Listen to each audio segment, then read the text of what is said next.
how are you? I am Burke and you're watching Road Odyssey.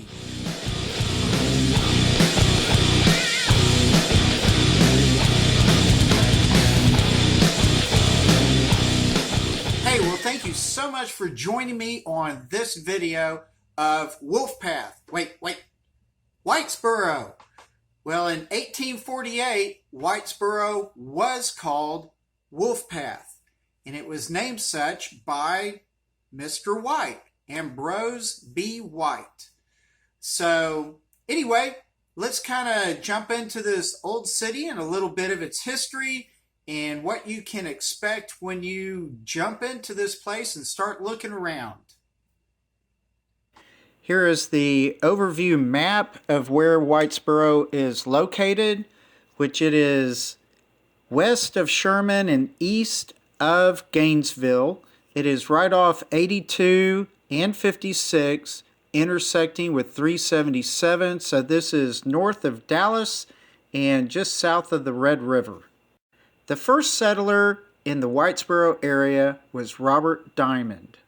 It became known as Wolfpack at the arrival of Ambrose White and his family in 1848. Between 1858 and 1861, the Butterfield Overland Mail route used the White's Westview Inn as what was known as the Diamond Station. I guess you'd say mail station. And this route was part of a trail that came from the Mississippi River and went actually all the way to the west coast. The post office itself used the name Whitesboro in 1860. Whitesboro was a pretty crazy place after the Civil War, so much so that all the female residences were not allowed to leave their homes on Saturday nights because there were so many shootings. Whitesboro was incorporated June 2nd, 1873. It had a bank, newspaper, and train service that came from Denison, part of the MKT, or Missouri, Kansas, Texas Railroad, in 1879. In 1887, it altered its name from the old Whitesboro to the spelling of today.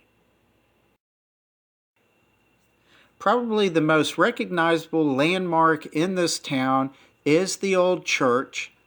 You might call it the Pearl or the Old Church Restored. This church was constructed and dedicated in 1906 as the first Christian church.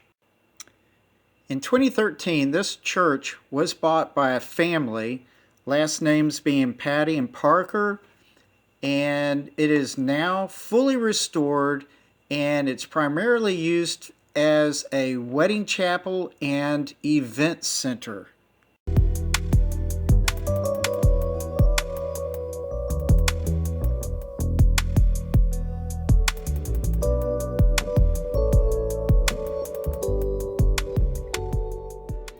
This, I guess, old gas station garage type of place is rather museum-like. I believe the original owner had a son or two that ended up getting this place, and the owner had gotten sick, maybe have passed. I'm not really sure what the full story is, but he sold his cars, which were two old 70s Corvettes, and what remains is a bunch of neat stuff inside and all these signs that are on the outside. Here's a quick look at Trollinger Park. It is a very nice little park. So if you happen to come here and you decide you want to have a picnic, this would be an ideal place to go.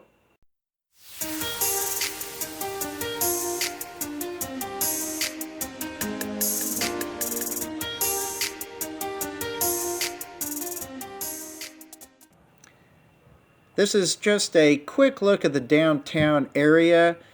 If you're visiting There are some antique shops, gift shops, and novelty shops in this area that you just might enjoy poking around at.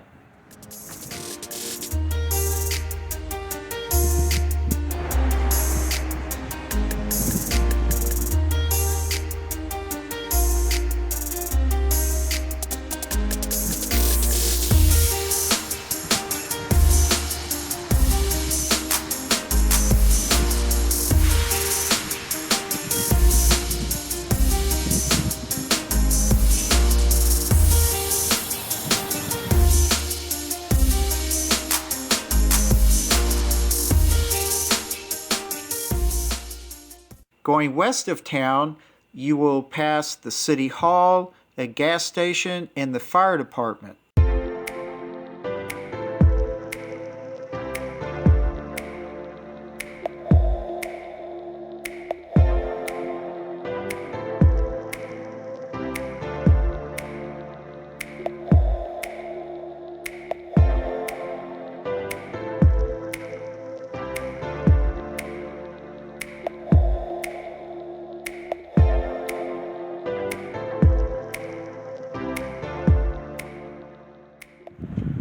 Here is the 56 Cafe. It's deli food for the most part and salads. Very nice, decently priced. I go at a non-eating time period because there's not a whole lot of seating space. There's a little bit outside under the awning. Otherwise, if you want to take your food to a picnic area, just go right back where I showed you before at the park. Well, to my wife and I, this is a beautiful home. The Younger Sullivan House of 1889.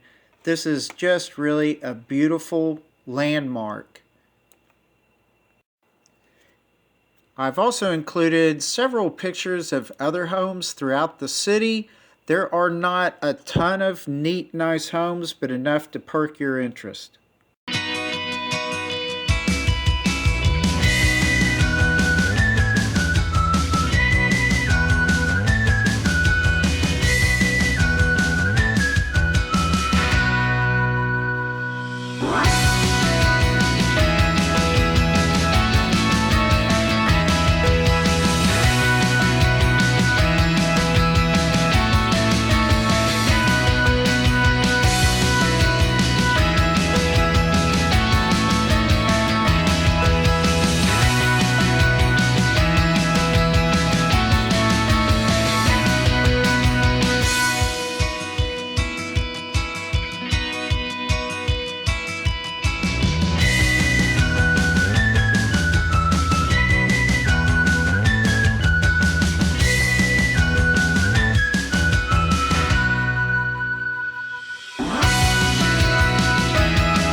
A few miles east of Whitesboro on 56, you'll find this historical marker about the Sanborn Ranch. It was established in the 1870s, and it was used as a major promoter of using barbed wire. In 1888, Sanborn founded the city of Amarillo and subsequently sold this ranch. Thank you very much for watching this video. I really do appreciate it. Y'all are great. Please subscribe below if you haven't already.